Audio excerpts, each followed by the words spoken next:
facing the police every single day. You get the whole thing. Say hi, Andy. I'm recording you. All right, you get the whole thing. Right? I got you. Ocean City cops are not people. Yes, they are. You know what's really criminal? What's that? Those knee-high socks. I know, but that's what the brown shirts wore.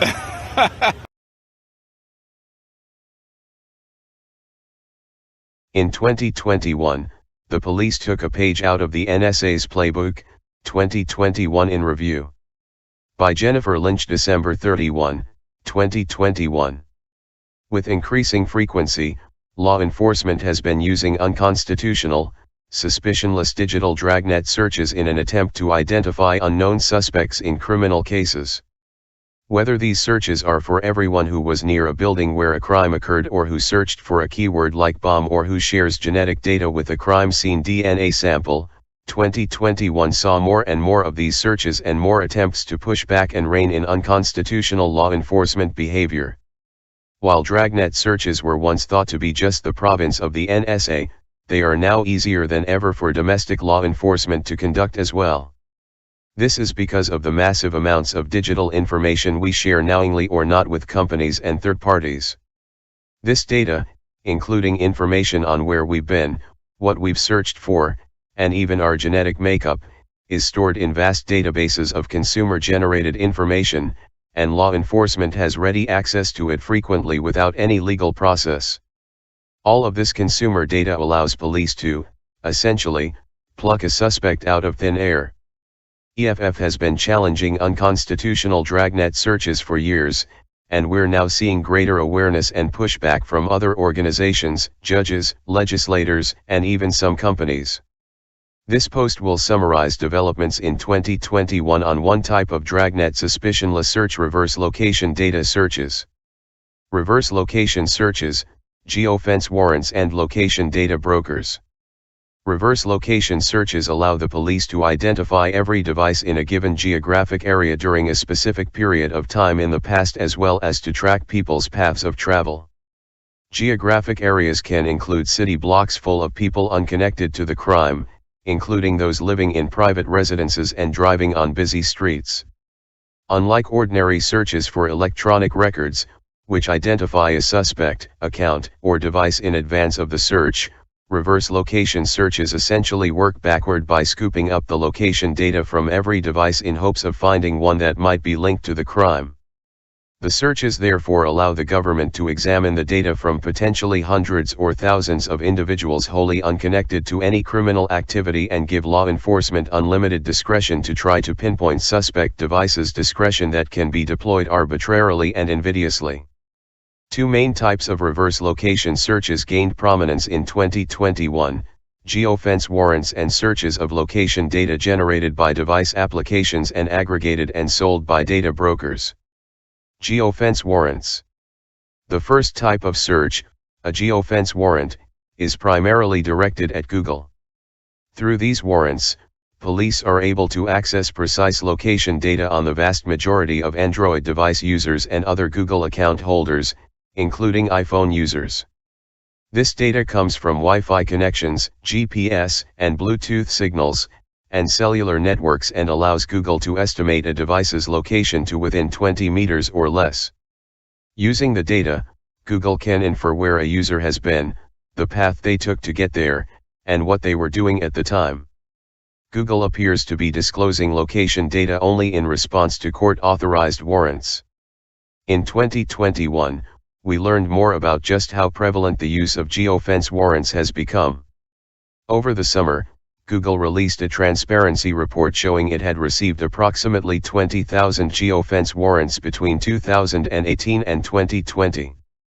The vast majority of these warrants, 95.6%, came from state and local police agencies, with nearly 20% of all state requests coming solely from agencies in California. The report also shows that many states have ramped up their use of geofence warrants exponentially over the last couple years. In 2018, California issued 209 geofence warrant requests, but in 2020, it issued 1,909. Each of these requests can reveal the location of thousands of devices. Geofence requests now constitute more than a quarter of the total number of all warrants Google receives. This is especially concerning because police are continuing to use these warrants even for minor crimes.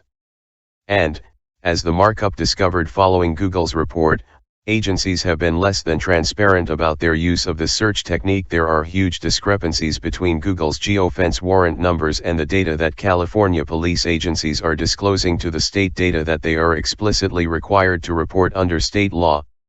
Aggregated app-generated location data.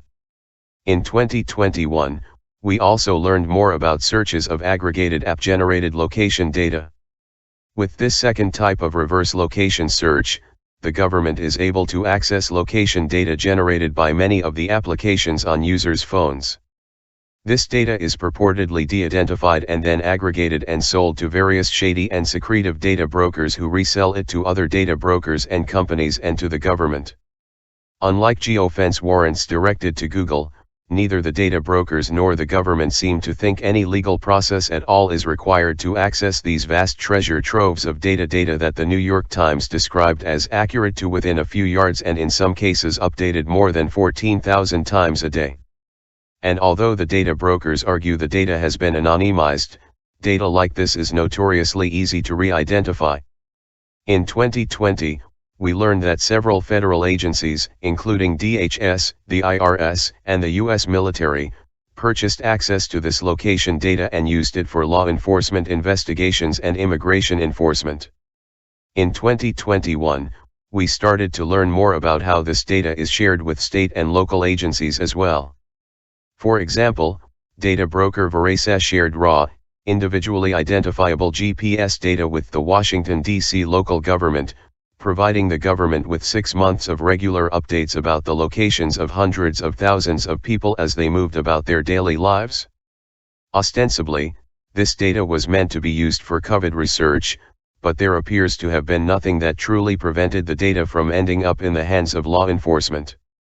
We also learned that the Illinois Department of Transportation, IDOT, purchased access to precise geolocation data about over 40% of the state's population from SafeGraph, a controversial data broker later banned from Google's App Store. For just $49,500, the agency got access to 2 years' worth of raw location data. The dataset consisted of over 50 million pings per day from over 5 million users, and each data point contained precise latitude and longitude, a timestamp, a device type, and a so-called anonymized device identifier. We expect to find many more examples of this kind of data sharing as we further pursue our location data transparency work in 2022. Location data has been used to target First Amendment protected activity. There is more and more evidence that data available through reverse location searches can be used to track protesters, invade people's privacy, and falsely associate people with criminal activity.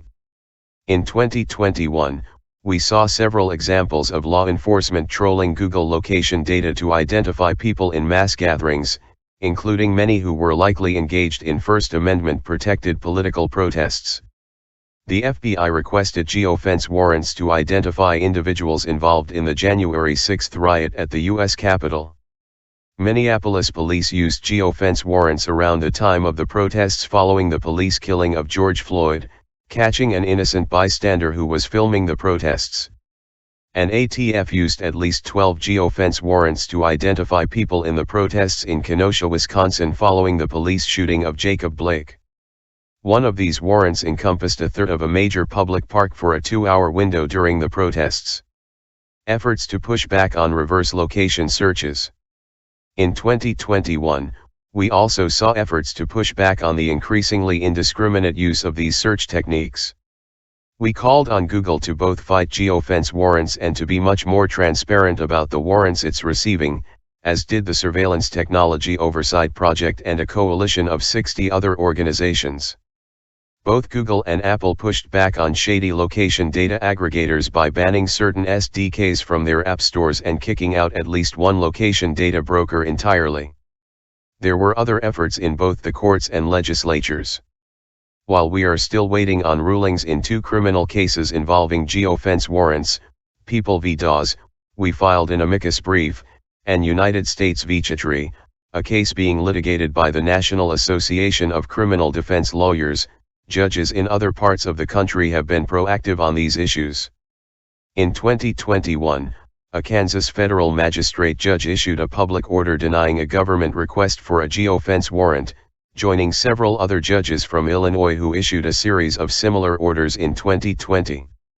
All of these judges held that the government's geofence requests were overbroad and failed to meet the Fourth Amendment's particularity and probable cause requirements, and one judge chided the government publicly, stating, "The government's undisciplined and overuse of this investigative technique in run-of-the-mill cases that present no urgency or imminent danger poses concerns to our collective sense of privacy and trust in law enforcement officials.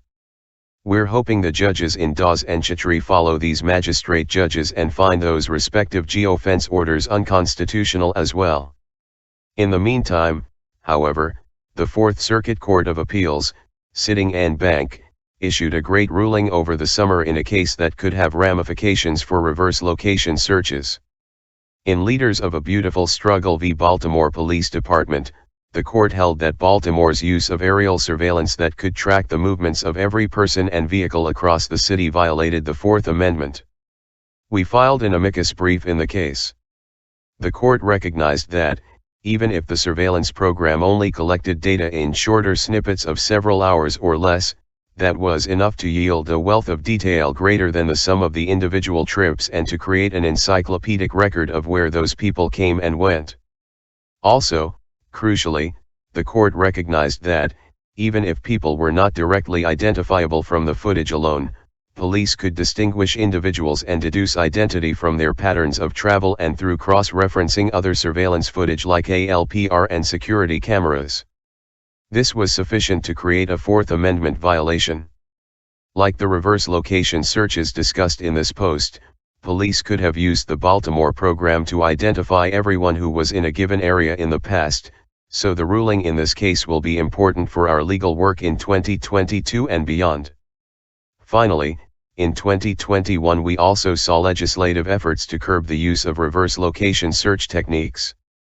We strongly supported the federal Fourth Amendment is Not for Sale Act, introduced by Senator Ron Wyden, which would close loopholes in existing surveillance laws to prohibit federal law enforcement and intelligence agencies from purchasing location data, and other types of data, on people in the United States and Americans abroad.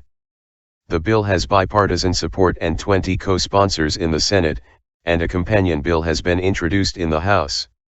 We also supported a state bill in New York that would outright ban all reverse location searches and reverse keyword searches. This bill was reintroduced for the 2021 to 2022 legislative session and is currently in committee. We're waiting to see what happens with both of these bills, and we hope to see more legislation like this introduced in other states in 2022. The problem of suspicionless dragnet searches is not going away anytime soon, unfortunately.